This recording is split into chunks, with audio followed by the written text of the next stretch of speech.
İnsanды Алла Таалам ибадат үчүн жаратты тугандар. Бизге күн сайын өмүрдүн берилгени, бул ааламдагы бардык мүмкүнчүлүктөр, зарылчылыктар, рахаттар, мөмө жемиш, неаматтардын баарын берилүүсү ибадат үчүн. Ибадат үчүн биз жаралганбыз. وَمَا خَلَقْتُ الْجِنَّ وَالْإِنْسَ إِلَّا لِيَعْبُدُونَ. Алла айтып атат, инсан менен жиндерди мен өзүмө ибадат кылыш үчүн гана жаратканмын дейт.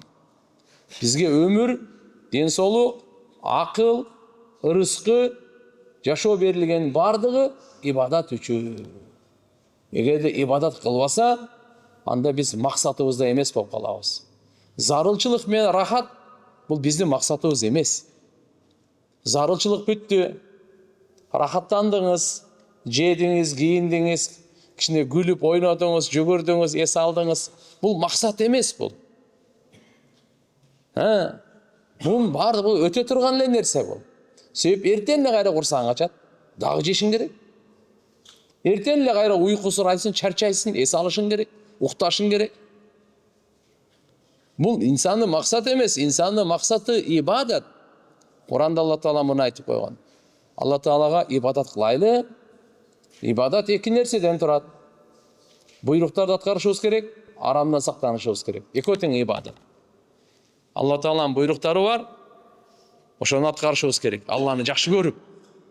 Алла Таала тыйгандары бар, андан тыйылышыбыз керек. Алладан коркуп. Бул ибадат бул. Алла Таалага өзүбүздүн кулчулдугубузду көрсөтөйлү. Мойнубуздагы милдеттерибизди аткарып, Алла Таалага кулчулдугубузду көрсөтөйлү. Ибадатты жакшы көрөйлү. Ибадат кылганды эмне көрөйлү? Жакшы көрөйлү. Алладан сурайлы. Алла, ибадатка мухаббат бер депчи. Намазды сүйөйлү.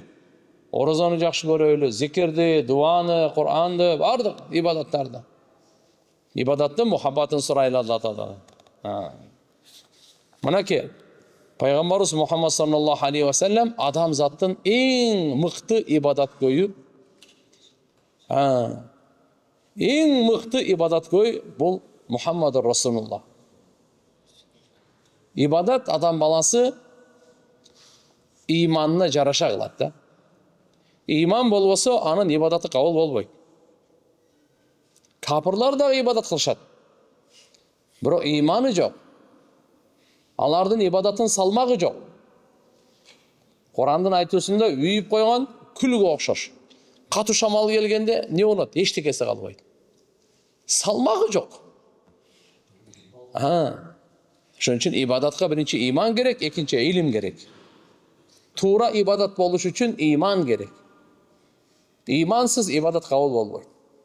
Иман келтиргенден кийин ошо ибадатты туура аткаруунун билим, мындайча илими керек. Намазды кантип аткарабыз, кантип? Даратты, бул дарат ибадат. Гусул ибадат. Куран окуу ибадат. Садака берүү ибадат, зекет берүү ибадат. Жакшы иштерди кылуу ибадат. Адалдан ырыскы издеген ибадат. Дуа кылган ибадат. Зикир кылган ибадат. Ибадаттарды өзүнүн жолу бар, Пайгамбарыбыз Мухаммад алейхиссалам айткан. Ошон үчүн ибадат иманга жараша. Иман канчалык толук болсо, ибадат ошончолук жакшы болот. Хариса радиаллаху анху. Хариса ибн Малик деген сахаба болгон. Сахабалардын бир мисалы, алардын машаалла иманы, алардын ибадатын караңыз. Пайгамбар саллаллаху алейхи ва саллям айтканда: "Кайфа асбахта я Хариса?" Хариса, Хариса деген сахабанын аты. Хариса, сен кандай таң аттырдың дейт. Кандай абалда таң аттырдың деген суроо берди пайгамбарыбыз. Биз деле таңга жеткенде кутман таң деп коебуз. Кандай таң аттырдыңыз деген суроо бар бизде деле. Пайгамбарыбыз да ошо Харисадан сурады. Кандай таң аттырдың деп. Не деди бул? Асбахту муъминан хакка. Чыныгы момун болуп таң аттырдым деди. Имандын акыйкатында таң аттырдым деди. Имандын акыйкатында таң аттырдым деген. Пайгамбарыбыз айтты: "Факала саллаллаху алейхи ва саллям, инна ликулли хаккин хакыйкатан, фама хакыйкату иманик." Хариса, Her bir nesenin hakikati olur. Sen imanыңдын hakikati ne dedi? Çünkü Peygamber sorab atады. Qanday taң attırdың degende айтып атады. Бұл не dedi? Asbahtu mu'minan haqqa. Чыныгы момун болып таң аттырды. Мындайча айтканда, имандын акыйкатында таң аттырдым dedi эле. İmandın hakikatında taң attырганын мәнісі не dedi? Пайгамбарыбыз суроо берди. Бұл мындай дейт. Azaftu nafsi anid dunya. Dünyadan men nafsimdi burdum deydi. Dünyadan men nafsimdi burgan avalda taң attырдым. Fashartu leyli. Men түндү ибадат менен өткөрүп таң attырдым. Вазмату нахари. Gündüzü чаңкоо менен, мындайча айтканда орозо тутуп. Түнү ибадатта, жай намаздын үстүндө, gündüzü orozода. Факаанни андуру иля арши Rabbi. Айтат, Роббумдун аршын көрүп тургандаймын таң attырдым дейт. Алла Тааламдын, жаратуучумдун, Роббумдун аршын көрүп тургандай таң attырдым дейт. Баризан лил хисаб. Есеп китеп Алла Тааланын алдына эртеге есеп китеп берем. Ошого алдына ачык баргандай таң attырдым дейт. وَكَأَنِّي أَنْظُرُ إِلَى أَهْلِ الْجَنَّةِ. Бейиштиктерди көрүп тургандай таң attырдым дейт. يَتَزَاوَرُونَ. Алар бири-бирин зиярат кылып ачканын көрүп тургандай таң attырдым дейт. وَكَأَنِّي أَسْمَعُ عِوَاءَ أَهْلِ النَّارِ. Дозокулардын ит уулап калат го, уулуйт го. Дозокулар ушу кыйкырып уулуп аткандардын көрүп тургандай таң attырдым дейт. Менин таңым мына ушундай кайфиятта, ушундай авалда болду. Таңды мен ушундай таң attырдым деп пайгамбарыбызга жооп бергенде, пайгамбарыбыз айтты: "Абдун наввараллах ал-иман фи қалбихи." Бул ушунда мына кара. Алла жүрөгүн иман менен нурлаган киши ушундай таң attырат деди да. Кимдин жүрөгүн Алла Таала иман менен толтурса, иман менен нурласа, ал ушундай таң attырат экен. Пайгамбар сондан кийин айтты: "Арафта фалзам." Эми ушундай авалды бекем карман дейди. Эми будан кийин бир күн эле ушундай таң attырып койбой, канча Алла Таалам жашоо берсе, күн сайын таң attырганыңда мына ушундай авалда таң attыргын, ошону бекем кармагын деп Пайгамбарыбыз Мухаммад алейхиссалам буга буйрук берди.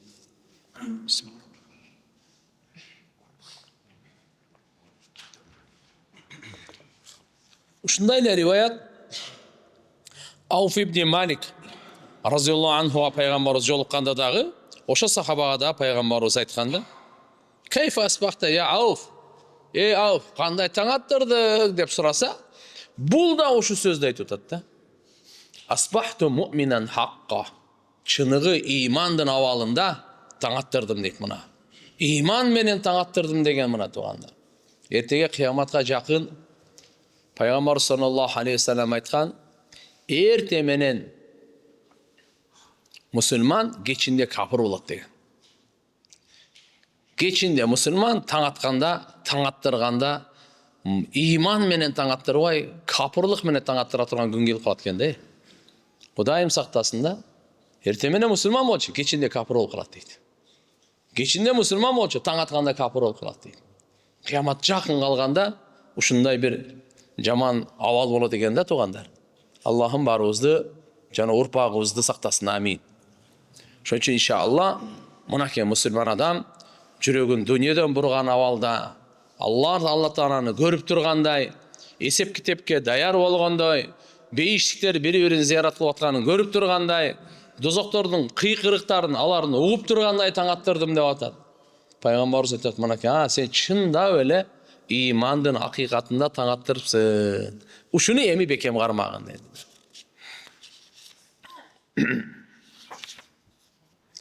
Тугандар, сахабаларды Пайгамбарыбыз Мухаммад алейхиссалам ахиретке иманын өтө бекем деген эле. Бүгүн биздин ахиретке болгон иманыбыз өтө алсырап кеткен да. Ошон үчүн ибадатта таан, ибадаттынчы таттуулугун тарта албай атабыз. Күнөөдөн сактанганга күчүбүз жетпей атат. Билип турабыз бул күнөө экенин. Дагы деле өзүбүздү тарта албай атабыз. Себеп ахиретке болгон ыйманыбыз алсырап кеткен. Ахирет айтылынбай калган. Ахирет бири-бирибизге эстетилбей калган. Осы китебибиз ахиреттин мына калиман би авалимил ахира. Ахирет аламына иман келтирүү дейт. Бул акыйкат туган, себеп Куранда Алла Таала айтып койгон. Иннама я'муру масаджидаллах ман амана биллахи вал яумил ахир. Алла Таала мына караңыз Куранда эмне дейт? Мечитти ким жандандырат? Мечитти ким курат? Материалды курулушу менен, руханий курулушу менен, ибадат менен ким жандандырат? Ким Алла ахиретке иман келтирсе. Куранда, хадисте канча жерде келет Аллага, ахиретке, Аллага, ахиретке. Аллага иман келтирип, ширк келтирбей, бирок ахиретке иман келтирбей койсоңуз, ал мусулман эмес болуп калат экен да ал. Ошон үчүн туугандар, биз ахиретке иман келтирели. Ахиретке иманыбызды бекемдейли. Демек, Кур'андын негизги акыйдасы 3 нерсеге бөлүнөт. Таухид, рисалат, кыямат. Таухид Алланын жалгыздыгы. Алла Таалам өзүнүн затында дагы бардык сыпаттарында жалгыз. Таптакыр жаралганга окшобойт. Бардык айыптан, кемчилдиктен, каталардан, жетишпестиктерден аруу зат, арулугунун чеги жок. Жараткан Алла Субханаху ва Таала жаралганга окшош эмес, жаралган жаратуучуга окшош эмес, бир дагы сыпатында, бир дагы фейл кылуусунда бу жараткан Алла Субханаху ва Таала. Таухид, Кур'андын мазмуну таухид. Таухид деген Алланын жалгыздыгы. Аламды жалгыз жаратты. Бирөө кошулуп алып, бирөө Алла Тааладан бирөөдөн кеңеш сурап, бирөөдөн жардам сурап, бирөөдөн ой сурап, андай кылып жараткан жок Алла Таала. Жалгыз жараткан. И жалгыз жүргүзүп атат. Жалгыз Алланын буйругу гана жүрөт. Албетте аткаруучулар бар. Өлүм периште мисалы адамдын жанын алат. Алланын буйругу менен алат. Ал каалагандай келип эле алып бере турган ким ал? Өлүм периште ал өзүнүн каалоосу менен каалаган кишинин жанын ала турган укук берилген эмес. Ага баш ийгенге укук берилген. Аллага баш ийет, Алладан кимдин жанын ал деген буйрук келсе, ошонун жанын алат. Эненин жатынындагы периште бар. Алла ар бир эле атанын белинен чыккан сууга жан сала бербейт. Кайсыга Алла Таалам буйрук берсе, ошого жан салат. Демек, туугандар, бул Алла Субханаху ва Тааланын буйруктарын аткарат. Демек, таухид Алланы жалгыз билели. Мени Алла жалгыз өзүнүн кудурети менен жаратты дейли. Мага жанды Алла Таала өзүнүн кудурети менен жалгыз Алла Таалам денеме жан салган өзү. Жашоону Алла жалгыз гана берет туган. Башка эч ким Аллага кошулуп жашоо берип аткан жери жок. Аллага жардам бере калып, Алладан башка бирөө жашоо берип аткан жери жок. Мына таухид. Алла Таала жалгыз жаратуучу, жалгыз өмүр берүүчү, жалгыз жүрөктү соктуруучу, жалгыз жан салуучу, жалгыз ырыскы берүүчү. Перзентти Алла жалгыз берет, эч бир шериги жок берет. Эч кимден кеңешип, эч кимден жардам сурабайт, эч кимден ой сурабайт Алла Таала, эч кимден коркпойт Алла Таала, эч кимге алданбайт Алла Таала, эч кимди алдабайт Алла Таала, эч кимге зулумдук кылбайт жараткан Алла Таала. Алла Субханаху ва Таала ар бирибизди чачыбызды жалгыз жараткан. Кашыбызды, кирпигибизди жалгыз жаратуучу зат. Алла Субханаху ва Таала. Ошон үчүн таухид дейт. Ошо ааламды сизди мени эле жалгыз жараткан жок. Бул ааламды жалгыз жараткан. Асман, асмандагы ай, күн, жылдыз, планета, бунун бардык кереметтердин бардыгы. Кереметтин бардыгы, азыр көрө элекпиз кереметтерди. Океандын түбүнө кириңиз, ана кереметти көрөсүз. Тияктагы кереметтер кандай? Туугандар, Алла Субханаху ва Таала эми бейиштин ичиндеги эмне деген неаматтарды жаратып койгон. Эмне деген рахат, эмне деген мартаба, эмне деген бакыт, эмне деген сыйлыктар. ешбір көз көрген емес, ешбір құлақ ұққан емес, ешбір жүрекке аны қиялы келген емес дейді. Ушундай нематтарды берем.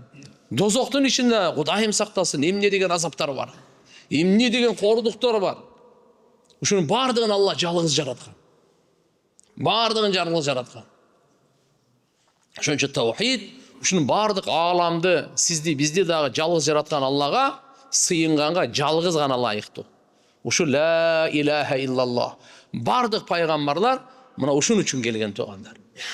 Бир дагы пайгамбар башка сөз айткан эмес. Адам атабыздан тартып Мухаммад пайгамбарыбызга чейин миңдеген пайгамбарлар келип, ушу үндү, ушу бир добушту, ушу бир сөздү ааламга айткан. Эң акылдуу заттар ушу сөздү айткан. Ла илаха иллаллах бул ааламдын жаны. Ана бир Алла Тааланы тааный турган, бир Аллага гана сыйына турган сөз ушул. Алланы тааный турган дагы сөз ушул, Аллага кулчулдук кыла турган сөз дагы ушул. Ла илаха иллаллах бунун мааниси Алланы тааный турган сөз бул. Ма'рифат. Экинчиси абдият. Алла Таалага кулчулдук кыла турган улуу сөз ушул тугандар.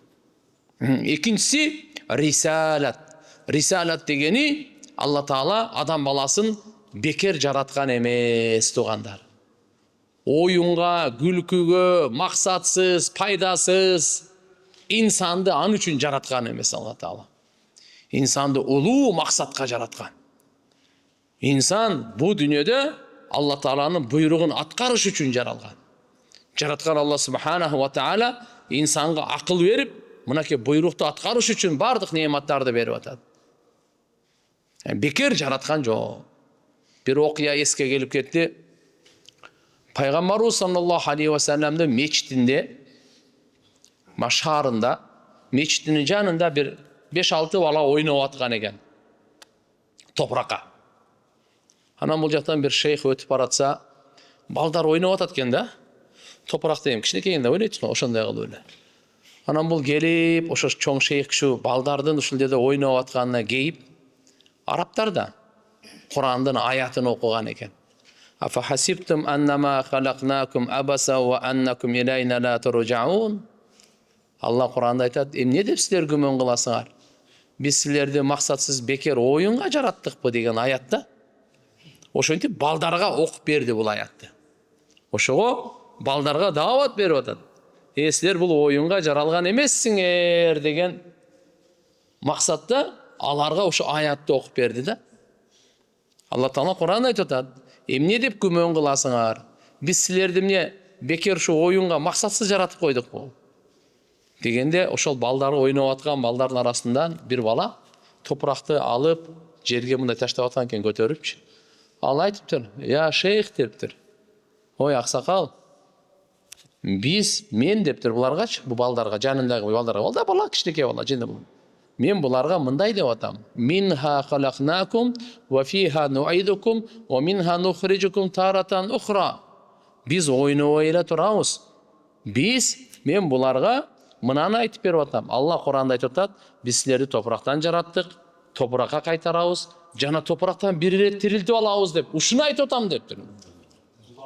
Дегенде баягы чоң шейх айланайын деп кичинекей баланын жоогун кара. Мен буларды ошо ойноп атат десем, көрсө булар аят окуп бири-бирине даават берип аткан турбайбы деп таң калган экен. Анан сураптыр, сен кимдин баласың деп. Десе паланчанын дейт. Деп караса пайгамбарыбыздын урпагы экен.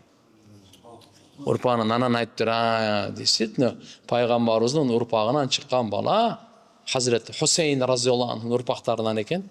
Ушундай өзү болуш керек туура деп анан там берип кеткен экен да. Мына экен. Жаш балдарга дагы топурак ойноп атып даават берет эле. Чын-чынына келгенде оюн эмес эле, ал акыйкатка чакыруу эле. Демек тугандар, экинчиси рисалат деген, биринчиси таухид, мебизге коюп алайлы. Баланы жалгыз Алла берет, бейишке жалгыз Алла киргизет, дозоктон жалгыз Алла гана сактайт, сизге бизге жашоону Алла жалгыз гана берет, хидаятты жалгыз гана берет. Ошонун аты таухид. Экинчиси тугандар, рисалат дегени биз бекер жаралган жокпуз. Оюн күлкү тамашага, максатсыз бепайда иштерге жаралган эмеспиз. Биз рисалат ибадат үчүн жаралганбыз. Алла Таала пайгамбарларды жиберип, китептерди түшүрүп, өзүнүн өкүмдөрүн жеткирген да. Ана, ошо өкүмдөрдү аткарууну аты мынакей рисалат деп айтылат. Үчүнчүсү кыямат. Үчүнчүсү кыямат дегени ар бирибизди кыямат күнү Алла Таалам күтүп алат. Ар бирибиз Алла Таалага барабыз. Бу дүйнөдө эмне кылып келдик, жооп беребиз. Бу дүйнөдө эмне иштерди жасадык, кандай сөздөрдү айттык, баардыгын Алла Таала жаздыртып койгон, тактатып койгон, сактатып койгон. Эми Алла Тааланын алдына барганда таразаны коет дагы. Ошол жерде ар бирибиз өзүбүзгө жооп беребиз. Атаңыз өзүнө жооп берет, апаңыз өзүнө жооп берет, аялыңыз өзүнө жооп берет, балаңыз өзүнө жооп берет, кызыңыз өзүнө жооп берет, бир тууганыңыз өзүнө жооп берет, досуңуз өзүнө жооп берет, сиз өзүңүзгө жооп бересиз. Мен өзүмө жооп берем. Канча сөз сүйлөдүм, ошо сөздүн канчасы бу дүйнөдө, канча да Алла Таала өмүр берсе, канча сөз сүйлөдүңүз, канча сөз туура, канча туура эмес, канча ихластуу, канча ихлассыз, бардыгын Алла Субхана ва Таала өзү билет. Канча амал кылдык, ушунун бардыгын Куран менен соттойт Алла Таала. Куранга салып көрөт, Куран менен таразалайт, Куран менен Алла Таалам эсеп китебин алат. Ким канчалык ишеними Куранга дал келсе, ибадаты Куранга дал келсе, амалдары Куранга дал келсе, адеп ахлагы Куранга дал келсе, жашоосу, тиричилиги, мүнөзү, кулку, пейли, ишеними, үмүтү, көз карашы Куранга дал келсе, ошого жараша Алла Таалам сыйлайт же жазалайт. Алла Таалам атайы кыямат күнү жашырып койгон, бир дагы пайгамбарга, периштеге айткан эмес качан болоорун, өзүнөн башка аны эч ким билбейт. Алла эмне үчүн жашырган? Жакшы иштерди кылгандын акысын бериш үчүн, жаман иштердин жазасын бериш үчүн. Ошон үчүн туугандар, ага бардык пайгамбарлар чакырган үчөө нерсе: Алланын жалгыздыгына чакырган, Алланын буйруктарын аткарганга чакырган, кыямат күнгө даярдыкка чакырган. Бардык пайгамбарыбыз Мухаммад алейхиссалам дагы негизги мазмунду ушул 3 иш-чараны кылган. Алланын жалгыздыгына ар бир үчөдө. Кой союп атканда бисмиллахи Аллаху акбар. Намаз окуп атканда дагы Аллаху акбар. Шайтанга ташырып атканда дагы Аллаху акбар. Алланын улуктугу. Алланын улуктугу ар бир жерде. Алла Тааланын буйруктары адилеттүү буйруктар. Алла Тааланын буйруктары бардык адамга пайдалуу буйруктар. Алла Тааланын буйруктары акыйкат чыныгы буйруктар. Алла Тааланын буйруктары шайтандабай турган, айвандабай турган, инсандай болуп кала турган буйруктар. Алланын буйруктары туугандар, дүйнө ахиреттин бактылуулуна жетелей турган буйруктар. Дүйнөнүн дагы, ахиреттин дагы бактылуулугуна жетелей турган буйруктар. Алланын буйруктары Алланы разычылыгын таба турган буйруктар. Туугандар, мына ушунда Алла Субхана ва Тааланын буйруктарын аткаруу, ушу буйруктарды аткарган боюнча кыямат күнү эсеп алат. Алла Таалам кыямат күнү эсеп китебин ушуга алат. Ошончо Алла Таалам баарыбызга тоофик берсин. Жараткан Алла Субхана ва Таала. Кийинки маселе, биздин рухубуз денеден мурда жаралган. Бир жолу чоң конференция, иштима деп отурсак, бир чоң Индиядан шейх келип калды дагы, менен сурап калды. Булар каяктан келгендер? Кыргызстандан, Өзбекстандан, Тажикстан, Казакстан, Дагыстан, Россия, эми СНГда, машалла, жакшы беке мусулман балдар отурган эле. Ошяктан келген десем, анан айтты да, ол шейх айтат. Булар аяктан келген эмес деди. Айтып кой деди. Урдуча сүйлөп атат, мен котормочу. Булар бейиштен келген деди. Сен айтып атасың Кыргызстандан, Казакстан, Өзбекстан, Түркменстан, Тажикстан деп, андай эмес дейт. Булар бейиштен келген. Айт деди, айттым. Биз бейиштен келдик капырлардын бейишине дейт. Ушул капырларды өзүбүздүн бейишибизге алып кетиш үчүн келгенбиз дейт. Бирок проблема каерден жаралды? Биз келип капырлардын бейишин талашкандан жаралды дейт. Бул дүйнөнү айтып атат. Жыйынтыкта өзүбүздүн бейишибиз дагы под вопрос болуп калды дейт. Барабызбы, барбайбызбы? Болбосо мыналарды алып кеткенге келгенбиз дейт. Meni дүниемді ал, сен бір еле ла иляха илlallah Muhammadur Rasulullah деп қой, мен бар нәрсені бергенге даярмын деп айта аламыз бүгін. Пайғамбарымыз айтқан ғой. Ад-дуния сижнул муъмин ва джаннатул кафир. Момунға зындан бұл дүние. Бұл дүние капырдың бейіші дейді. Бұл дегені біз жашабай қой деп атқан жері жоқ. Зынданда адам баласы қандай? Қалағанын қыла албайды, қалаған киімді кие албайды, қалаған учурда тамақ жей албайды, қалаған жаққа баса албайды. Зындандың өзінің ережесі бар. Мынандай киім киесің, мынаны сөйлейсің, мына жерде жатасың, мына тұрасың, мына тамақ жейсің.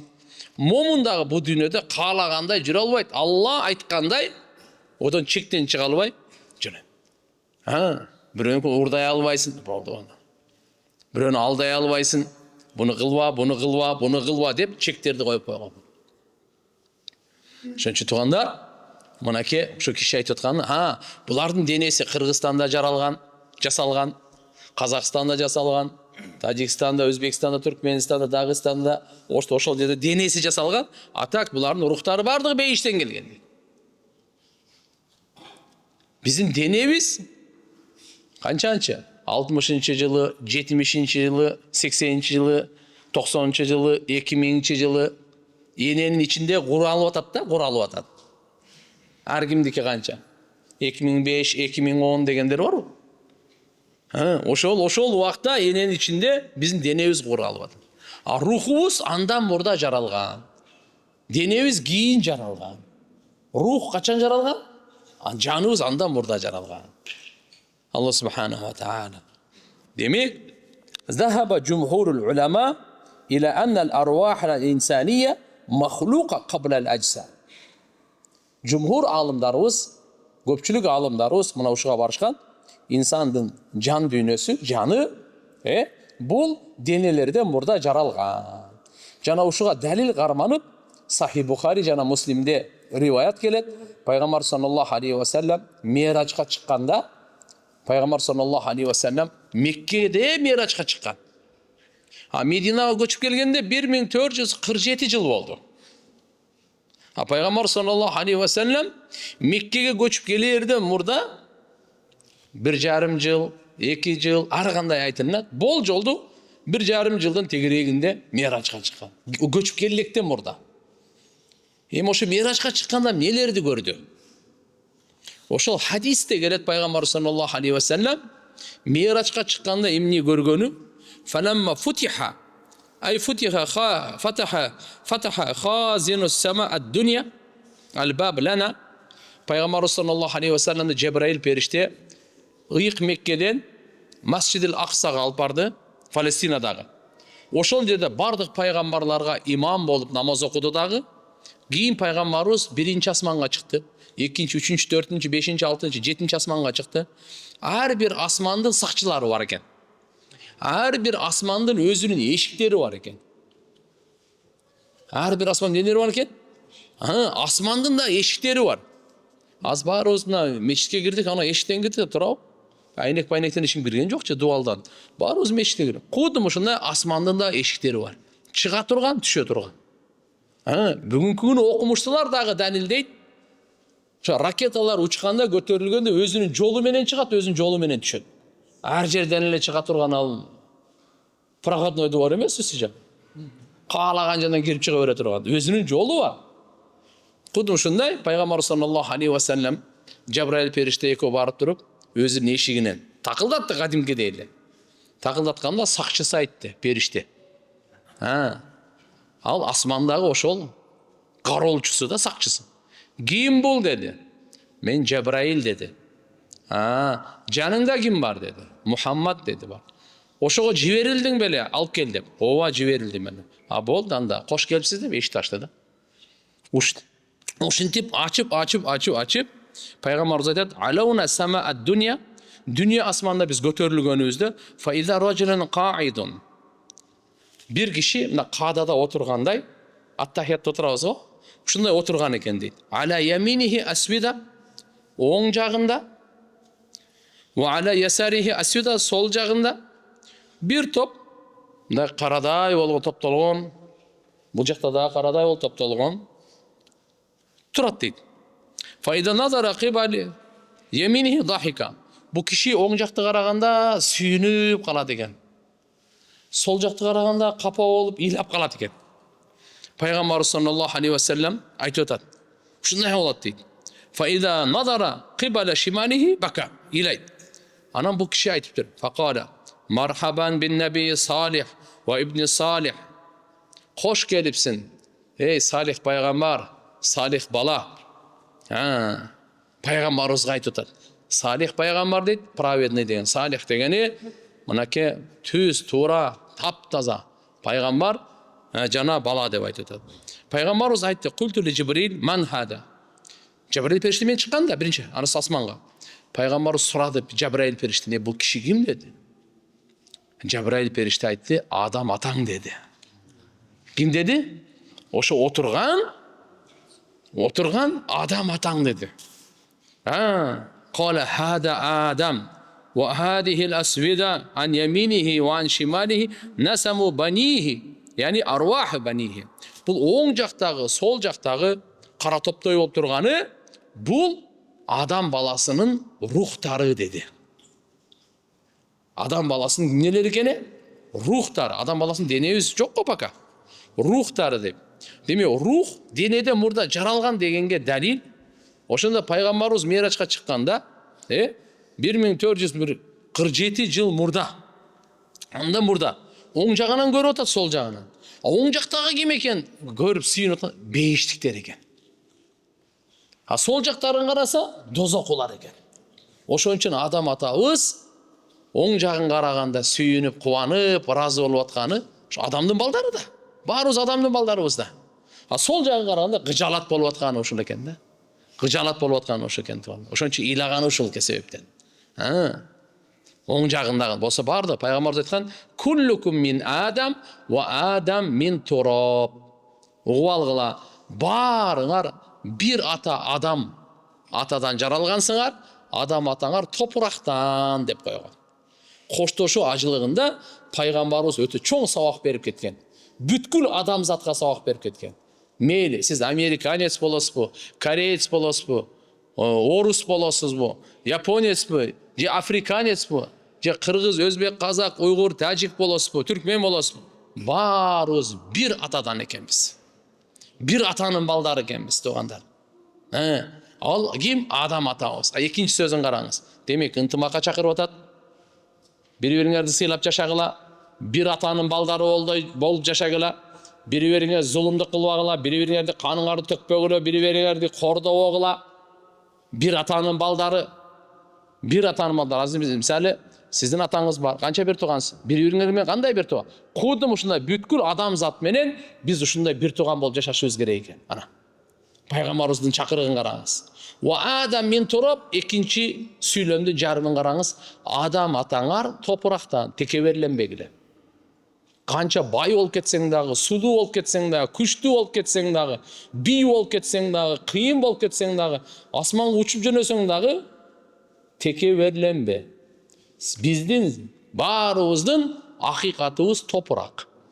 Bir топырақтан жаралғанбыз. Атаның белінен бір жолы шыққанбыз, енен жатынан екінші жол шыққанбыз, екі нажасат жерден шыққан адамға текеберлік лайық емес. Тура келбейді. Текебер шайтан. Шайтан. Текеберліктің себебінен бейіштен ажыраған. Текеберлікті ушул, текеберлігі бұны дозаққа таштаған. Кім текебер болса? Шайтандың әскерлері. Шайтандың достары, шайтанның арқасынан ерші тұрғандар. Ошон үчүн біз туғандар текеберлік менен күрөшүнүн аты жихад. Өзүбүздүн напсыбыз менен жихад кылуу бул эң чоң жихад болот туғандар. Мен дагы күрөшөйүн, сиз дагы күрөшүңүз, текеберликти жок кылайлы. Пайгамбарыбыз айтып коюптур, кимдин жүрөгүндө кыпындай текеберлик болсо, кыпындай бейиштин жытын жыттабайт. Бейиштин жыты bir айлык узак аралыктан келип турат дейт. Bir айлык узак сапардан. Азыр Америкага 12 саатта эле жетесиз да. Bir айлык билбем канча узак. Ошончо узактан жыты келип турат экен бейиштин жыты. Ошо бейиштин жытын жыттабайт дейт. Бейиш тиякта турсун, Бейіштен жытын жыттабай дейді. Ким бұл дүниеде текебер ойдан өліп қалған болса, ал бейішке кіре албайды. Бирок иман менен кетти да, анан не кылат десе, тиякта текеберлигин жууп, анан бейишке киргизет. Текеберлигин жүрөктөн кетирип, анан бейишке киргизет. Себеби бейиштин ичинде текеберлик жок. Текеберлердин жайы дозок. Бейиште сада адамдар, жөнөкөй адамдар, кичпейил адамдардын жайы бейиш. А бирок ал бейишке кирем, иман менен кетти эле, бул жагы кандай, намаз анча мынча окуп койчу эле, буяга бирок текебер эле, намаз окуйт, илими бар эле, бирок текебер эле, буяга кандай болот десе, проблема жок, текеберлигин тазалабынан киргизебиз дейт. Ал жакта тазалай турган жер, тазалай турган суу жок. Текеберлик суу менен тазаланбайт экен. От менен тазаланат экен. Башка нерсе жок экен. Бу дүйнөдө текеберликти тазалап, кетирип оңой экен. Ал кайсы көз жаш менен. Адамдын көз жашы менен эле тазаланат экен. А тиякта от менен тазаланат дейт. Эми каала тандап ал, бу дүйнөдө эле тазалаганга аракет кыл, же тиякта таштап коебер, ошо барганда бир көрөрбүз депчи. Ал биздин ыктыярда. Ошон үчүн текебер эмне деп сахабалар сурады. Я Расулулла, бир адам жакшы кийимди кийгенди каалайт. Жакшы пут кийимди кийгенди каалайт. Пайгамбарыбыз айтты: "Инналлаха джамилун, юхиббул джамал." Аллах чырайлуу зат, чырайлуулукту жакшы көрөт. Мындайча айтканда, жакшы кийиниңиз, жакшы жашаңыз, буну Алла Таалам жакшы көрөт. Бу текеберлик эмес деп атат. Ал-кибр, текеберлик мексе, гамтун нас ва батарул хак. Адамдарды кемсинтүү, акыйкаттан жүз үйүрүү. Ушу текеберликти пайгамбарыбыз эки сөз менен айтты. Адамдарды кемсинтүү, өзүнөн төмөн көрүү, өзүнүн боюн көтөрүү да. Койчу, өзүнө теңине албайт да. Кимсиң сен, койчу сени. Мына текебер мына. Адамдарды өзүнөн төмөн санайт. Өзүн жогору сезет. Ушунун аты текеберлик. Ва батарул хак, акыйкаттан жүз үйүрүү. Акыйкаттан жүз Алла хак. Алланын бейиши акыйкат, Алланын дини акыйкат, Алланын китеби акыйкат, Алланын пайгамбары акыйкат. Ушудан жүз үйүргөн текеберлик. Ошон үчүн мына эки нерседен өтө этияттанышыбыз керек, сактанышыбыз керек туган. Мейли кандай болгон чакта дагы мынакей туган пайгамбар саллаллаху алейхи ва саллям адам атабызга жолуккан, болгондо дагы асманда жолуккан, ошол убакта баардык рухтарды көргөн. Мынакей ошо рухтарыбыз демек денеден мурда жаралган дегенге далил ушул. Алла Таала баардык рухтарды жаратып, пока дене жарал элек делечи. Адам атабыздын белинен чыгарганда, ошол алам зар деп коет тугандар, карап туруңуз. Бул Наъман деген өрөөн бар. Ыйык Мекке шаарында, Мекке Масжидул Харам деп коет. Ошо ыйык жердин территориясы бүткөндөн кийин Арафат деген өрөөн бар. Арафат, ажылар Арафатка чыгат го. Ошонун жанында Арафат бул бир четиде Наъман деген өрөөн бар. Долина өтө чоң. Ошол жерде адам атабыздан Алла Таалам белинен чыгарып кыямат күнгө чейин келе турган инсандын рухтарын баарынан убада алган экен. Келишим алган экен. Мисак деп коет муну. Бизде кыргыздарда качантан бери мусулмансың десе, ал-мустактан бери мусулманмын деп айтып келебиз да. Ал-мустак деген не? Ал-мисак. Мисак дегени Алла Таала бизден убада алган, жана келишим алган, ант менен. Ошол кайерде болгон экен? Мекке шаарында болгон. Бардык адам атабыздын балдары кыямат күнгө чейин келе турган адам атабыздын белинен Алла Таалам чыгарат дагы, ошол жерден убада алып кайра белине салган да. Ошол урпактарынын бардыгы. Ошол ал-мисак деп коет. Алла Таалам аласту би роббикум, мен силердин робуңар, жаратуучуңар, тарбиялоочуңар эмесминби дегенде, колу бала, бардык айтышкан. Сен биздин робубузсың деп айткан да. Сен биздин робубузсың деп. Мына ошол жерде Алла Таалам убада алган. Кийин убада алгандан кийин жараткан Алла субханаху ва таала ошол убаданы эстетиш үчүн пайгамбарларды жиберип турган. Ошол убаданы Аллага берген. Сиз айтышыңыз мүмкүн да, мен эсимде жок, качан убада бердим мен Алла Таалага? Алла Таалам китептерди түшүрүп турган. Пайгамбарларды жиберип турган. Мен пайгамбарларды жиберемин, силерге ошол мага берген убадаңарды эстетет деген. Пайгамбарыбыз Мухаммад алейхиссалам акыркы пайгамбар келип ошол убаданы эстеткен.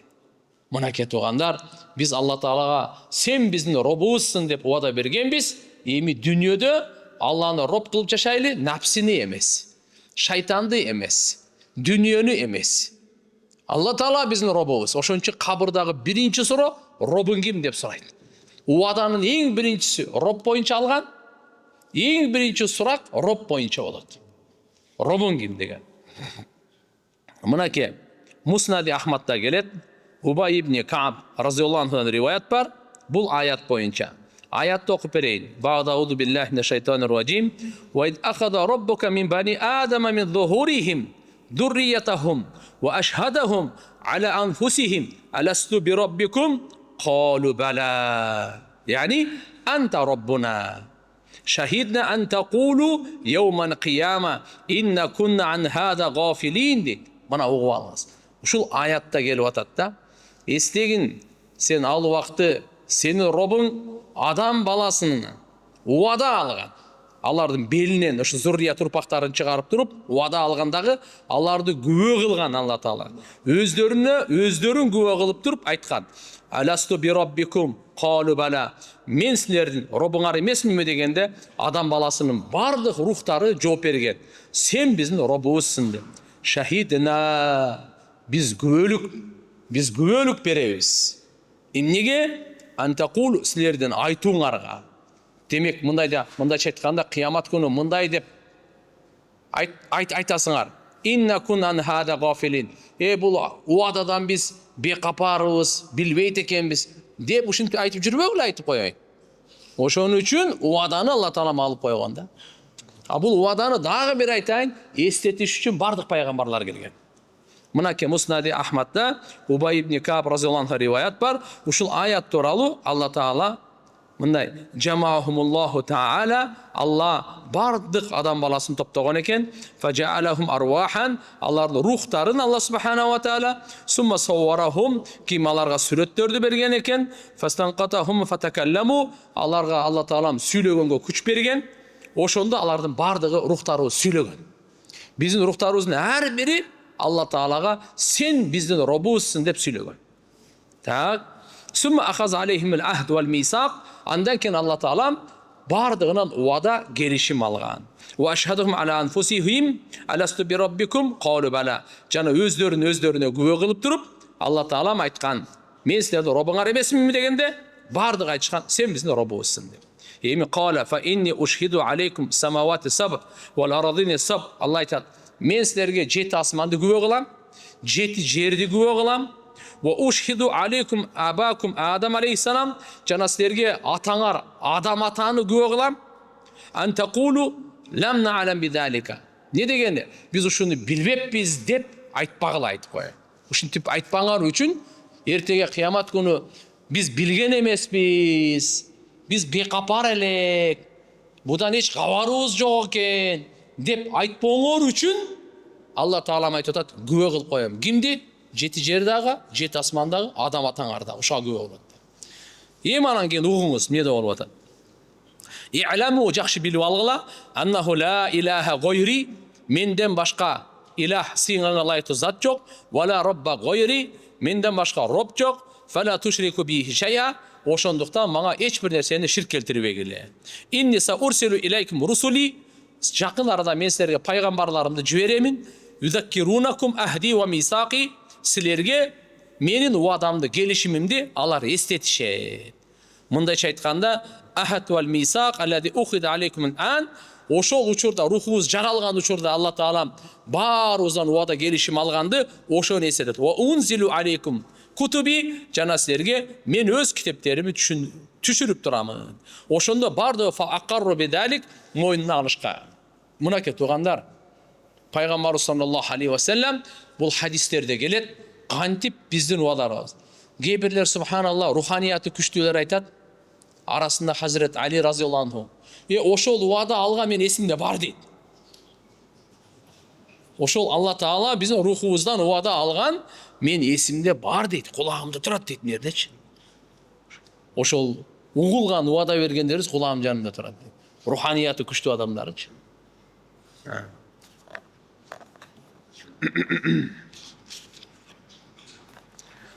Муслим шарифте риваят келет. Абу Хурайра разияллаху анхудан.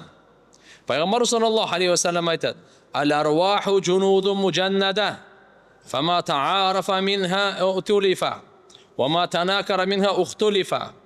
Ва раваху ал-Бухари муаллака. Мындай дейт да, пайгамбарыбыз айткан экен. Жандар, барды жандар бар го, джунудун мужаннада. Бул топтолгон аскерлер. Кайсы жандар фама таарафа минха, ошолордун арасынан ким бири-бирин тиякта жолуккан болсо, бул жакта келип бири-бирине сөз жолугушат. Ким тиякта жандары жолукпаса, бул дүйнөдө бири-бири менен жолукпайт алар дейт. Бул дүйнөдө бири менен жолукпайт. Бул дегени туугандар, жараткан Алла субханаху ва таала мына ушул биз азыр отургандарыбыздын рухтарыбыз рух ааламында жолуккан экен да. Ошон үчүн бул дүйнөдө жолугуп атабыз. Мейли Кашкар мешитте болсун, Ош базарда болсун, айырмасы жок, но жолугуп атабыз. Кайсы рухтар тиякта жолуккан болсо, бул дүйнөдө жолугушат экен бири-бири менен. Биз кийинки муун, бизде мурунку муунда канчаларын көргөн жокпуз да. Алар менен биздин рухубуз тиякта жолуккан эмес өзүчү. Аллага шүгүр, биздин рухтарыбыз жолуккан экен. Болгондо да алхамдулилlah мечитте отуруп атабыз мына жерде. Ошон үчүн пайгамбарыбыз айтып койду: "Ал-арвах джунудун мужаннада." Рухтардан эң биринчи рух кимдики жаралган десе, пайгамбарыбыздын руху жаралган экен. Awwalul arwahil al-bashariyya khalqan huwa ruhu as-sayyidul a'zam sallallahu aleyhi ve sellem. Адам баласынын рухтарынан эң биринчи жаралган рух пайгамбарыбыз саллаллаху алейхи ва саллям руху жаралган. Адам атабыздан мурда. Адам атабы жаралган пайгамбар кандай? Рухтун маселеси кетет. Дененин маселесин айтпай эле турабыз. Рухтун маселеси. Пайгамбар саллаллаху алейхи ва саллям өзү айтат: "Кунту аввалан нас фил халq ва ахирухум фил ба's." Жаралууда эң биринчи мен болгонмун, жиберилүүдө, пайгамбар болуп жиберилүүдө акыркы болдум дейт. Жаралууда, руху жаралууда биринчи пайгамбар саллаллаху алейхи ва саллям, дүйнөгө келип пайгамбар болуп келүүдө эң акыркы. Раваху Ибн Са'д мурсалан би иснадин сахih. Абу Хурайра разияллаху анху риваят бар. Пайгамбарыбыз айтат: "Кунту аввалан набийин фил халq ва ахирахум фил ба's." Мен пайгамбарлардын жаралууда эң биринчиси болчумун. Жиберилүүдө, пайгамбар болуп жиберилүүдө эң акыркысы болдум. Ушул эле риваяттарда башка дагы, яни адамдардан деген мааниси минаннас, яни ал-анбия, пайгамбарлардан. Термизи шарифте келет, Абу Хурайра разияллаху анхудан, пайгамбар саллаллаху алейхи ва саллям дан сурашкан экен сахабалар: "Я Расулаллах, мата ваджабат лакан нубува?" Суроону караңыз. Пайгамбарыбыздан сахабалар сурашыптыр: "Сизге пайгамбарчылык качан важип болгон? Сиз качан пайгамбар болдуңуз?" деп суроо берип атчы. Пайгамбарыбызга. Пайгамбарыбыз жооп берип атат: "Ва адаму байна рух вал жасад" дейт. Адам ата рух менен, жан менен дененин ортосунда эле пока. Ошондо мен пайгамбар элем дейт. Бир риваяттарда келет, адам атабыз ылайда эле, суу менен ылайдын ортосунда пока жарал элек. Ошондо мен пайгамбар болчумун дейт. Демек туугандар, аалымдар бу жерде айтат, эң биринчи рух пайгамбарыбыз Мухаммад алейхиссаламдын руху жаралган. Ошондо Алла субханаху ва таала пайгамбарыбыздын акыркы пайгамбар экенин жарыясын кылган. Ар бир пайгамбар пайгамбарыбыз Мухаммад алейхиссаламга иман келтирген. Пайгамбар саллаллаху алейхи ва саллям биздин эле пайгамбарыбыз эмес, бардык пайгамбарлардын пайгамбары. Биз ушундай улуу пайгамбардын үммөтүбүз. Бизге чоң сыймык. Пайгамбар саллаллаху алейхи ва саллям айткан: мен үмметім бұл дүниеге келуде ең ақырқы, бейішке кіруде ең бірінші деген. Дүниеге келгенде ең ақырқы келдік, бірақ бейішке кіруде қандай екен? Ең бірінші. Бірінші бейішке кіреді. Қанша, бізге чейін қанша үммет келді, қанша пайғамбар келді. Риваяттарда келеді, бардық пайғамбарларға бейішкеге кіру арам, мен кірмейінше деген. Бардық үмметтерге бейішке кіру арам, менің үмметім кірмейінше деген. Ошон үчүн бейишке эң биринчи пайгамбарыбыз кирет, үммөттөрдөн эң биринчи Абу Бакр Сыддык разияллаху анху кирет. Бул деген чоң сыймык туган. Жаралууда эң акыркы келдик бу дүйнөгө. Бейишке кирүүдө биринчи. Көбүнчө мисал келип айтып калам да. Кезек бар го, очередь. Бейишке кире тургандар очередке турат да. Пайгамбарыбыздын үммөтү баарды очередке каратып туруп кирет да мындай. Баарды карап тура берет. Кеп кимдер булар, кимдер деп. Бұл Мұхаммад пайғамбардың үмметіне кірген бойдан кететіндер. Алла барымызға нәсіп қылсын. Пайғамбарымыздың үмметінің кейбірлері есеп китепсіз кірет бейішке. Есеп китеп аларға болбойды. 70 мың періште, 70 мың үммет. Пайғамбарымыз айтқан, менің үмметімін 70 мыңы ешқандай есеп китеп азап-азапсыз түп-түз бейішке кіріп кетеді деген. Hazret Ukkaşa razıyallahu anhu айтқан, ya Rasulullah, мен дуа қылыңызшы маңа, ошо 70 мыңден içinde мен болайын дедім. Болды деді, сен боласың деді. Да біреу тұра қалды, маңа да, де, Ukkaşa өтіп кетті деді осы еді. Осы әркім тұра береді де, мен депші. Ошын тоқтатып үшін шындай қылды да. Ал кейбір риуаятта 70 мыңден әрбір мыңіне дағы 70 мыңды Алла Тағала есеп кітепсіз кіргізеді мен үмметіммен деген. Ушул жерде ана кишине үмүт кылса курат бир илешип калабы экенбиз бир.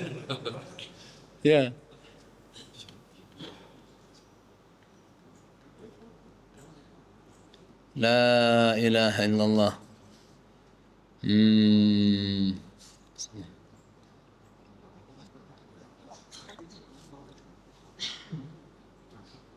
Birinchi girүүлөрдөн дагы мындай да риваят келет да.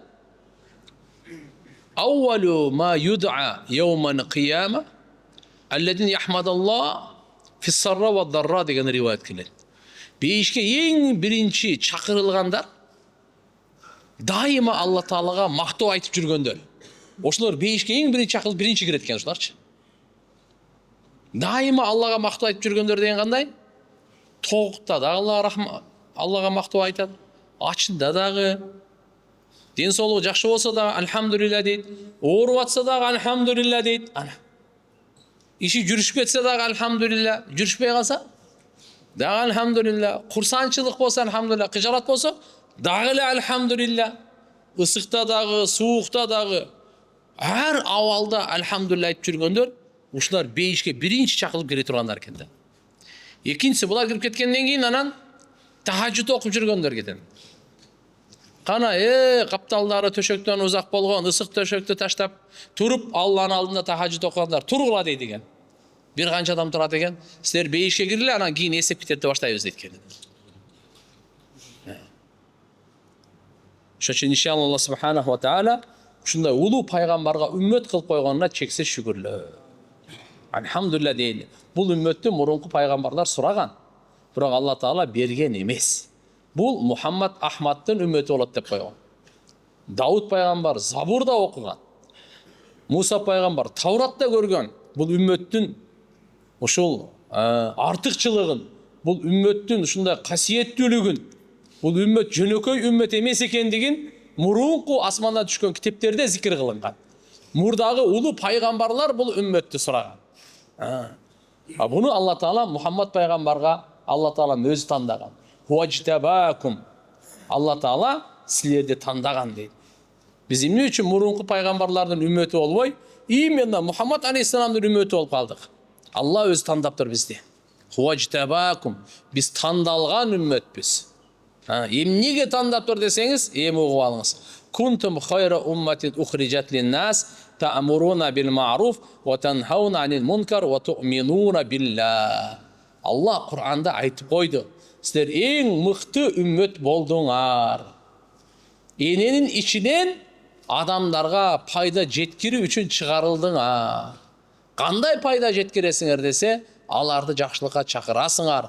Аллага жаккан амал, Алланын элчисинде жаккан амалга чакырасыңар. Алла разы болгон, пайгамбар разы болгон амалга чакырасыңар. Жана жамандыктан кайтарасыңар. Мункар деп эмне айтат десе, Алла наразы болгон амалдан, пайгамбар наразы болгон амалдардан кайтарасыңар. Жана өзүңөрдү дагы унутуп калбайсыңар. Ва ту'минуна билла, өзүңөрдүн ыйманыңарды дагы унутуп калбай, өзүңөрдү дагы жакшылыкка чакырып атканда өзүңөр дагы унутуп калбагыла. Себеп мурунку китептегилер мындай болгон экен да, жакшылыкка чакырышат, бирок өздөрүн унутуп калышат. Атамуруна наса бил бирри ва тансауна анфусакум ва антум татлунал китаб афала таъқилун. Силер адамдарды жакшылыкка чакырасыңар, Алланын китебин окуйсуңар, өзүңөрдү унутуп каласыңар. Акылыңар жокпу дейт Алла Таала. Кандай сен адамдарды жакшылыкка чакырасың да өзүңдү унутуп каласың? Адамдар жакшы болгула, жакшылыкты кылгыла деп туруп, өзүң ошо жакшылыкты кылбайсың. Ушуга Алла Таала эскертүү берип атат. Атамуруна наса бил бир ва тансауна анфусакум. Адамдарды жакшылыкка буйрасыңар дагы өзүңөрдү унутуп каласыңар дейт. Биринчи өзүбүз кылышыбыз керек экен да жакшылыктычы. Болбосо китеп окуйсуңар. Акылыңар барбы же жокпу деп Алла Таала суроо коюп атат да. Афала таъқилун, акыл жокпу сенде? Ошон үчүн иншалла бир жакшылыкка чакырайлы, өзүбүз да жакшы иштерди кылайлы. Биздин Алла Таала мансабыбызды, максатыбызды, вазифабызды Куранда ушинтип айтып койгон. Силердин ишиңер, силер көп ибадат кыла албайсыңар. Мурункулар миңдеген жыл ибадат кылган. Бир саждада да өткөрүп берген, жылдап. Бизчи ошо жакшылыкка чакырган үчүн, жамандыктан кайтарган үчүн, мындайча айтканда, пайгамбарыбыздын алып келген мээнетин уланткан үчүн. Пайгамбарыбыздын мээнети кандай эле? Өзү эле бейишке кирүү эмес, бүткүл адамзатка ырайым кылып, ошолордун бардыгын Алла Таалага чакырып, Алланын динине чакырып, бейишине чакырып, мына иш кыла турган иш ушул. Жамандыктан кайтарып. Экинчи сөз менен айтканда, оңой сөз менен айтканда даават. Жакшылыкка чакыра берели, жамандыктан кайтара берели. Пайгамбарыбыз бир жолу минбарга келип туруп, өтө ачууланган абалда келген, жүзү кызарып кеткен, Айшене өзү айтат, эмне болгон, өтө бир маанилүү иш болгонго деп, кулагымы төшөп угуп турсам дейт. Нажат эме бар эле да, дуалы бар эле. Пайгамбарыбыз саллаллаху алейхи ва саллям Аллага мактоо айтып, сана айтып айтты дейт. Ант ичип айтайын, жакшылыкка чакыра бергиле, жамандыктан кайтара бергиле. Болбосо ушундай убакыт келет, жакшылыкка чакырып алсаңар, жамандыктан кайтарып алсаңар, дуа кыласыңар, дуаңар кабыл болбойт деген. Башыңарга душманды Алла үстөмдү кылат деген. Бири-бириңерге келишпестик пайда болот деген. Ошон үчүн бизде оңолубуз бири-бирибизге жакшылыкка чакырайлы. Бири-бирибизди жамандыктан кайтарайлы. Оңолубуз ушул жерде турганда. Аракет кылабызбы иншалла.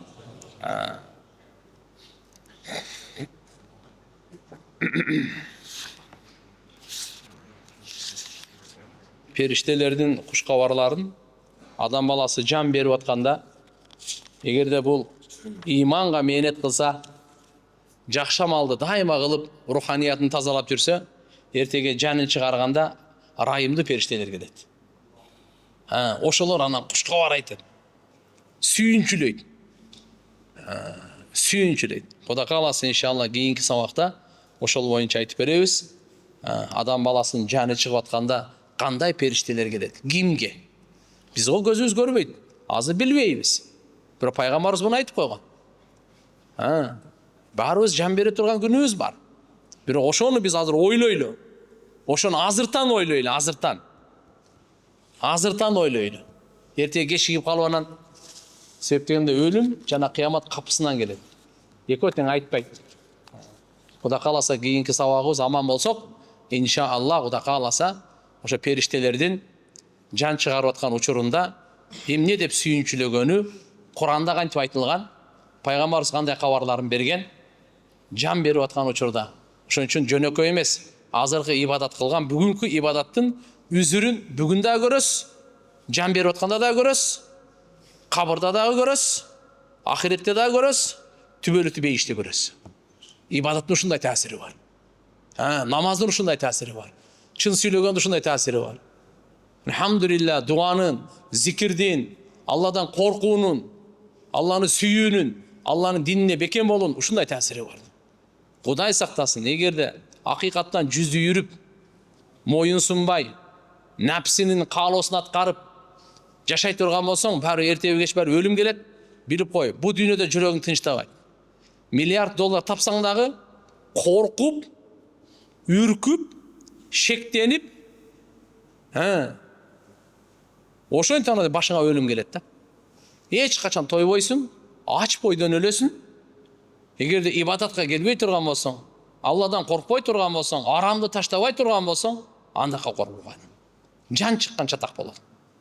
Кабырга койгондо, ал жерден кийин эсеп китеп, пилсирот, тараза, махшар майданы тиякты Алла субханаху ва таала. Ошон үчүн Алла субханаху ва таала бизге мүмкүнчүлүк берди. Жашоо деген мүмкүнчүлүктөрдүн берилгени бул жашоо. Ушул мүмкүнчүлүктөрдүн алынып калуу бул өлүм. Өлүм деген не десе, мүмкүнчүлүктөрдү алынып калды. Чын сүйлөгөнгө мүмкүнчүлүк жок. Мешитке барганга убакыт мүмкүнчүлүк жок. Бул ыктыярлар алынып калды. Ыктыяр бар, азыр баарыбызда ыктыяр бар экен келдик да мешитке турабы? Баарыбызга ыктыяр Алла таалам берди, акыл эсибиз менен келдик. Отурдук сабакка, сүйлөп атабыз, угуп атабыз, эмнени кылыш керек, кылбаш керек түшүнүп атабыз. Мына Алла таалам ыктыярды берди. Ыктыярлардын берилүүсүнүн аты жашоо, ыктыярлардын алынып салынуусу өлүм. Азыр мисалы садака бере алабыз. Өлүм келгенден кийин эми садака бере албайсыз. Ал ыктыяр жок сизде. Ыктыяр жок туугандар. Ошон үчүн иншалла кийинки сабакта Кудайым буйурса аман болсок, иншалла периштелердин жан чыгарып аткандагы куш кабарлары, ахиреттеги куш кабарлар кандай ошол адамга бу дүйнөдө мээнетиң текке кетпейт. Сен daarатың, намазың, чынчылдыгың, ыйлаганың, Алладан коркконуң, Алладан сураганың, Алланы эстегениң, Аллага шүгүр кылганың эч качан текке кетпейт. Күнөөдөн сактанганың текке кетпейт. Бүгүн арамдар чакырып атат өзүнөчү. Арамдар бүгүн чакырып атат. Не деп чакырып атат? Мени карасаң, мени даамдап көрсөң, мага бир нерсе десең деп мынакей тууган. Ошолордун баардыгынан напси каалап атат.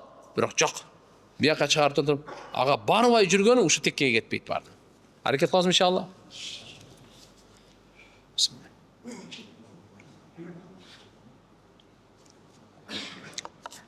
Кыз менен үйлөнүүгө сүйлөшүп 3 күндөн ашык жүрсө болобу? Мисалы 1 ай. Жок туугандар. Урматтуу жаштар, биздин динибиз монашествонун дини эмес да. Ла рахбанията фил ислам. Пайгамбарыбыз айтып койгонда, исламда монашество жок. Үйлөнбөй өтүп кетүү, турмушка чыкпай өтүп кетүү. Жок. Биздин динибиз машалла универсалдуу дин, кереметтүү дин. Эгерде адал ак нике менен шарият көрсөткөн жол менен баш кошсоңуз, ушул ибадат. Ушул кылганыбыз ибадат. Нике баш кошконубуз ибадат. Жуунганыбыз ибадат. Кандай эле зына күнөө, арам, аягы суюктукка баруу, ойноштукка барган бул арам күнөө. Кудум ушундай ак жол менен шариаттын көрсөткөн, алхамдулилlah шариаттын жолу менен баш кошуп нике кылып, күбөлөр менен, макулдугу менен бул сооп ибадат. Ошон үчүн мына ошого пайгамбарыбыз айтып койгон. Кандай деп айтып койгон? Бир көргөнгө уруксат. Никеге чейин экөөңөр арамсыңар бири-бириңерге. Никеден кийин бири-бириңерге адалсыңар. Арам болгондон кийин бардык нерсеси арам. Ошон үчүн иншалла мына жерде туугандар, биз этиятташыбыз керек. Эгерде машалла бойго жеттиби кыз, бойго жеттиби бала, проблема жок. Ата-эне туугандары бар, жаштакка карап машалла эми бир баш кошуп, ушуга себепчи болуп коюшубуз керек. Ошон 2 жаш бир үй бүлө курсун, ыймандуу үй бүлө болсун. Булардын ахирети курулсун. Булардан таза перзент түшсүн, дүйнөгө келсин. Экөө биригип Алланын ыраазычылыгын издесин. Никенин максаты ошол. Бир казанда канча кулак бар? 4 кулак бар, билесиңерби? 4 чана көтөрүү? Жалгыз көтөрсөң көп болосуң, көтөрө албайсың. 2 адам көтөрсө кандай экен? Никенин мааниси ушул. Алланын динин баш кошкондор чогуу көтөрсүн деген сөз. Алланын динине жардам берсин деп, мына ошол максатта үйлөнүш керек. Жөн эле кумар кандыруу максат эмес туугандар. Алланын буйругун аткаруу. Албетте ал деле аркасында адамдын напси каалоосу бар, Жанды ысык дүйнө, ысык жан тууган. Проблема жок ал. Ал өзүнүн жолунда. Бирок мусулман адам алхамдулилля туура неме менен кылат. Ассаламу алейкум, устаз. Мен суром, балдарыбыздын туулган күнүн белгилесек болобу? Аларды куттуктап, белек берип дегендей. Жолдошум такыр белек бербейт. Же балдарыбызга, же мага. Кудайга шүгүр жок эмес, бар колубузда. Бирок бизге келгенде эле аяп калат. Башкаларга аябай шедирий. Айтсам урушат. Сен балдарды жаман көндүрөсүн деп. Туулган күн тоссо болбойт деп. Туулган күн боюнча туугандар, пайгамбарыбыз саллаллаху алейхи ва саллям жана сахабалар, пайгамбарыбыз тарбия кылган ошол эркектери, аялдары бирөөсү дагы туулган күн белгилеген эмес. Биздин мазхаб башчыбыз имам Азам Абу Ханифа рахматуллаху алейх өзү 70ке чыккан. 70 жыл жашаган да. 55 жолу ажылык кылган. Улуу адам. Kur'an hadislerдің бардығын алдын алып келіп тұрып, сізге бізге жақшы амал қыла тұрған, жөнлі чайнабай жұта тұрғандай мазхаб қойып қойған. Ошо киши туылған күн белгілеген емес. Улуу заттардан демек туылған күн белгілеген емес да. Мындай нерсе шариатыбызда жоқ. Албетте мынау акыркы учурларда машалла мынау туылған күн деп арганда мисалы бири-бирин куттуктаган бар нерсе. Бири-бирин көңүл алуу деген бар нерсе. Бул өзү учурунда не. Бирок ушуга маани берип, анан кийин баягы христиандарга окшоп, же бутпарастарга окшоп, же жөөттөргө окшоп, же батышка окшоп, шамдарды жагып алып, анан бир үйлөп, анан бир баракаттарды бети баштарына неме кылып, бул болбойт. Биздин жол башчыбыз бар. Пайгамбар саллаллаху алейхи ва саллям алхамду жол башчыбыз бар. Өзү чын-чынына келсекчи, туылған күн сүйүнө турган күн эмес дейм да менчи. Мени жаман көрбөгүлө. Бул мен жеке оюм. Туылған күн сүйүнө турган күн эмес, кайгы, капалана турган күн. Акыйкатты ойлоп көрүң. 1 жыл өмүрүңүз кыскарды. Сиз ошого сүйүнүп атасызбы? 1 жыл өмүр кыскарганда адам кичине капаланыш керек де. 1 жыл өлүмгө жакындай түштүм да менчи. Ал сүйүнө турган, жыргай турган эмес, тооба кыла турган да күн. Албетте мен ошол күнү дүйнөгө келипсин, Аллага шүгүр деп, ороза кармап кой. Бейбечараларга садака берип кой. Ошол күнү, я Алла, ошондо 1 жыл мен өмүрүм кыскарыптыр. 1 жылды канча жакшы сөз сүйлөдүм, жакшы амал кылдым, кабыл кыл. Ушу 1 жыл канча жаман сөз сүйлөдүм, канча күнөө кылдым, канча намаз окубай койдум. Я Алла, кечиргин дей турган күн да.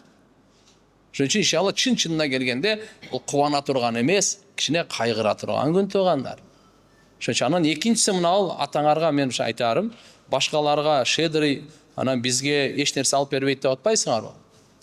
Туугандар, эң биринчи аял, бала чаканы караш керек. Ошолорго сиз март болуңуз. Ошолорго боорукер болуңуз. Ошолордун кажети биринчи орунда турат. Андан кийинки башкаларга. Аларды багуу сиздин мойнуңузда важип. Башкаларга берүү ал садака нафил сизге. Ошон үчүн иншалла биз дайыма айтабыз. Биз даватка чыкканда сиздин биринчи кулк мүнөзүңүздөн, такыбалыгыңыздан, берешендүүлүгүңүздөн, кечиримдүүлүгүңүздөн, кичпейилдигиңизден аялыңыз жана бала чакаңыз мөмөсүн жесин. Башкаларга эмес. Сиз Аллахтын жолуна чыгып үйгө кайтып келгенде ушу үй бүлөңүз сиздин оңолгонуңуздан пайдалансын. Мен түшүндүрө алдымбы? Даваттын максаты ушул. Биз машалла бир 3 күн канча 40 күн чыгып келесин үйгө, ушул аял бала чакаңызга бир боорукер болуп кайтып келиң, сураныш. Ушу аял бала чакага сиз жоомарт, март болуп туруп, берешен болуп кайтып келиң. Ошолорду сиз канча күндүн ичинде такыбалыкты алдыңыз, ошону үй бүлөгө. Ошон үчүн ибда бима таул дейт. Биринчи, сиздин мойнуңузда кимдер жоопкерчилик, ошол жерден баштаңыз сиз. Ошолорго багуу, аларды, аялыңызды жана бала чакаңызды тамак аш менен, кийим кечеси менен, турак жай менен камсыздоо сиздин мойнуңузда милдет туугандар. Бул өзүнчө маселе да. Ошон үчүн иншалла биринчи аял бала чакабызга карайлы. Албетте, исрап үстүнөн эле ар нерсе эле кийимдин үстүнө кийим, тамактын үстүнө тамак төгүп эле аларды андай кылбайлы. Alhamdulillah зарылчылыгына рахаты ошол бир. Андан ашкасын туугандар. Хорошо? Ооруп калсам, күйөөмө айтпай больницага барып келсем күнөөкөр болбоймунбу? Жок, ооруп атканда кандай? Наоборот, биринчи күйөөңүзгө айтыңыз, күйөөңүз алып барсын. Сизди коштоп барсын, көңүлүңүздү көтөрүп барсын. Ал жерде сүйлөй турган киши сүйлөп берип, дары-дармекти алып берип, анан ага айтпай барса кандай? Чогуу баргыла. Эгерде бир узак-бузакта тиякта болуп калса, айтып койгонуңуз жакшы болот. Эгерде связга чыкпай калган учур болуп калса, ооруп жата бересиң. Барыш керек да. Эчтеке эмес, барганга ал дин соолук да бул, зарылчылык бул. Менин кайынсиңдим эри бар туруп, беле бөлөк эркек менен мамилеси бар экен. Аны билип туруп, өзүгө айта албай кыйналып жүрөм. Аны ушул жолдон кайтаруу үчүн кандай жол тутсам болот? Жана күйөөм бул тууралуу айтканым туурабы? Караңыз, бир жаман ишти билип аткандан кийин андан кайтаруу ар бир мусулмандын мойнунда милдет. Тим более ал аял киши экен, сиздин кайынсиңдиңиз экен. Ошону кайтарышыңыз керек. Бирок анын жолу мындай. Биринчи 2 рекет намаз окуңуз. Алла Тааладан ыйлап бир дуа кылыңыз. Я Алла, ушу кайынсиңдигиме иман бер. Ушул жаман, ыплас иштеген жиркенич бер. Арам нерселердин жүрөгүнө коркуу, жиркенич сал. Туура жолго сал, сенин колуңда я Алла. Деп ыйлап Алла Таалага дуа кылыш керек дагы. Экинчи, кайынсиңдигиңизге дуа кылгандан кийин белек бериңиз. Белек бериңиз, белек. Бир жоолук алып бересизби? Же бир жаштагы атыр алып бересизби? Же кийим алып бересизби? Колуңуздан келсе бир белек берип, анан чай менен отуруңуз дагы. Көңүлүн ачкандан кийин эми сиз айтыңыз. Мына кылган иш сага лайыктуу эмес. Келечегиңе балта чаппа. Бул Алла наразы болот. Жаман ооруга чалдыгасың. Алла Таала наразы болгондон кийин дүйнөдөгү багың ачылбайт. Ахиретте дагы бейиш ачылбайт. Деп жакшынакай. Бул качан? Дуа жана белектен кийин. Дуа менен белектен кийин ушу сөз айтылса, жүрөктөн жиркенип айтпайсыз дагы, кайтарууңуздун негизи мухаббат болот да. Кайтаруунун негизин карайбыз. Мен азыр мына жаман ишти кылып атканын көрүп калдым да. Аны кылба десем, мен жүрөктө буну жек көрүп туруп кайтарып атам да. Сүйүп туруп кайтарган жокмун да. Түшүндүңүзбү? Качан кайтаруунун таасири качан тиет? Качан мен буну жакшы көрүп, ушуга күйүп туруп айтса, анан таасири тиет. Мен бирок качан күйөм? Качан бул үчүн дуа кылсам. Качан бул үчүн мен көз жаш төксөм. Анан буга мен чай берсем, белек берсем, анан мен буга кичине сарптап уша мээнет кылдым да. Эми жүрөгүмө мухаббат келди дагы. Эми бул жаман нерседен ахиретин ойлоп туруп күйүп анан кайтарам да. Ушу таасирлүү болот да. Кайтара турган жол мынандай. Ошон үчүн эги ушуга аракет кылың. Андан да кайтарылбаса, анда күйөөңүзгө айтасыз анда. Анда аяк күйөөгө айтыш керек болот. Мына сен карындашың мынандай болуп атат. Акыры неме кылып кой. Уят болуп калбасын. Ахирети күйүп калбасын. Жакшынакай айт. Бирок ага чейин эле мен ойлойм, мына 3 ишти кылсаңыз, оңой эле иншалла кайтат го дейм да. Алла алам. Ассаламу алейкум, ассалам. Кандай жакшы, алхамдулилля. Мен 5 жолу зына кылдым. Тоба кылып туура жолго түссөм, зына кылбагандай боломбу? Тагыраагы зынанын бул дүйнөдөгү жана ахиреттеги кесепеттери тийбейби? Чоң күнөө кылган адам улуу даражага кайра жете алабы? Күнөөмдөн толугу менен арылганга мүмкүнчүлүк барбы? Алдын ала рахмат. Астагфируллах ва атубу илейх. Бул сөздү укканга да биз истигфар кылышыбыз керек. Эми мойнуңа алып, ушундай сөздү жүрөгүңдө иман бар экен, ошон үчүн жазып атасың. Иман жаздыртып тобага чакырып атат. Тобанын эшиги бүгүн ачык. Эки учурда тобанын эшиги жабылат тугандар. Күн батыштан чыкканда, экинчиси жан алкымга келгенде. Тоба кабыл болбойт. Ошого чейин тобанын эшиги ачык. Эч кимдин акысы жок тобанын эшигин жапканга.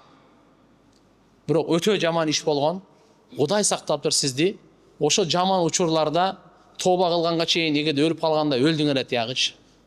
Ошон үчүн бүгүн алхамдулилля эсиңе келипсиң, иманың бар экен, чын жүрөктөн тоба кылып ыйлап, тобанын толук шарттары менен жүрөктө ошол ишке жиркенич, экинчи жолу кайталабайын деп Аллага убада, өткөн ишке өтө өкүнүп, көзүңүздөн жаш чыгарып, Кудай кааласа иншалла чын тооба кылган болсоңуз, Алланын алдында Алла Таалам бардыгын кечиргенге даяр да. Жараткан Алла Таалам тообаны кабыл кылуучу Тавваб деген Алла Тааланын сыпаты бар. Ошон үчүн иншалла бирок качан кайра ушуга кайтуу болбосун. Эстегенде сразу астагфирулла тообаны күчөтүш керек. Астагфируллах ва атубу илейх деп. Албетте чоң улуу даражага жетсе болот. Оңолуу жолу алдыда. Мээнет кылса эле адам баласы өзүнө оңдогонго мээнет кылып, күнөөдөн сактаганга аракет кылса эле даража табат иншалла. Күбөсү жок окутулган нике кандай болуп калат? Күбөсү жок нике эмес. Нике кабыл болбойт. Күбөсү жок окулган нике кабыл болбойт. Болбоду дегенде туугандар угуп алгыла, 2 эркек. Же 1 эркек, 2 аял. Ушу күбө болуш керек. Ансыз нике кабыл болбойт. Саламатсызбы. Мен күйөөмө арака берилгендиктен өзүгө билдирбей дары берем. Албетте доктор жазган дарыны кээде коркуп кетем. Күнөө кылып атамбы деп. Ошого жооп күтөм сизден. Туурабы же натуура кылып жатамбы? Жооп үчүн алдын ала рахмат. Жакшы эле. Мүмкүн ал арактан кайтара турган дарыны күйөөңүз эгерде угуп алса, аны ичпей коюшу мүмкүн. Же сизди урушу мүмкүн, ичип алып дагы бир башка нерсе кылышы мүмкүн. Андай дарыны эгерде албетте бул башка денесине эмесине, дене мүчөсүнө зыян келтирбей турган болсун да. Анан кийин арактан кайтарам деп анан дагы жыгып алып анан күйөөсүн.